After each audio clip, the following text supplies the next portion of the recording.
apparently what they were supposed to do is on this feature wall, they were supposed to cap that off with some type of fire block, just so if you would have a fire on the main floor, that it doesn't just shoot right up into the attic. Well, that didn't happen, so when the insulation guys got here to start blowing in insulation, he started blowing it in this area and the insulation just kept disappearing. So what was happening is this whole fireplace cavity was filling up with insulation.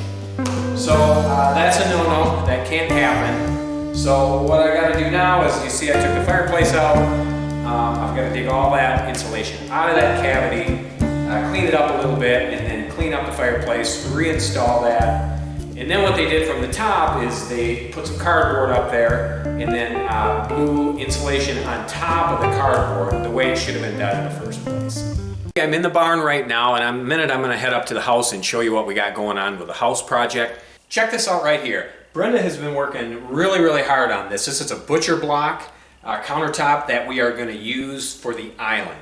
It's 4 foot by 6 foot. They don't make a 4 foot by 6 foot butcher block countertop. So what we actually had to do was we had to take two pieces, we had to cut it, and we had to Kreg jig and glue it together, and it turned out great.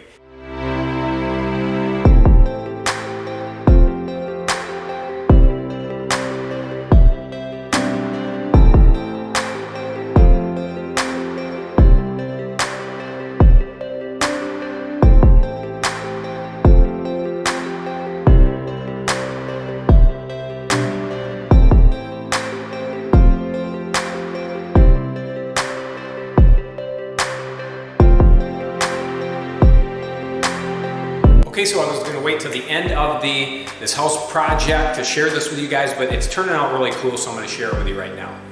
If you've been following along with us in my videos, we originally bought this property and there was an old house on there that needed to be torn down. Actually, I'll post that video right here. In that video, when they were tearing the house down, there was, I discovered that there was a great big barn beam that they used for the floor joist. I had the excavator put that thing aside and I said,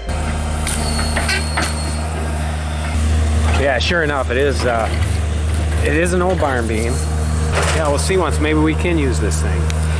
So here's how that barn beam is turning out. And again, I know I mentioned the barn beam in a couple other videos. In case you missed it, this is what we decided to do. The barn beam was actually about 22 feet long, and a lot of it was in bad shape. So what we decided to do was cut it into two pieces. One of the pieces we decided to use as a mantle above the fireplace. And you can see behind me, another part of the barn beam is the header that the track of the two barn doors ride on. And we couldn't be happy. It's turning out fantastic. And just so you know, we didn't take that barn beam and just cut it up and start putting it on the walls. The excavator actually has a mill and he's got a kiln. So we had him actually take these two pieces that we were using. He put it in the kiln to make sure that all the bugs were killed off. And then what he did on the mantle is he actually sliced a little bit off the back of it because we didn't want it quite as deep as what we have with the barn door track.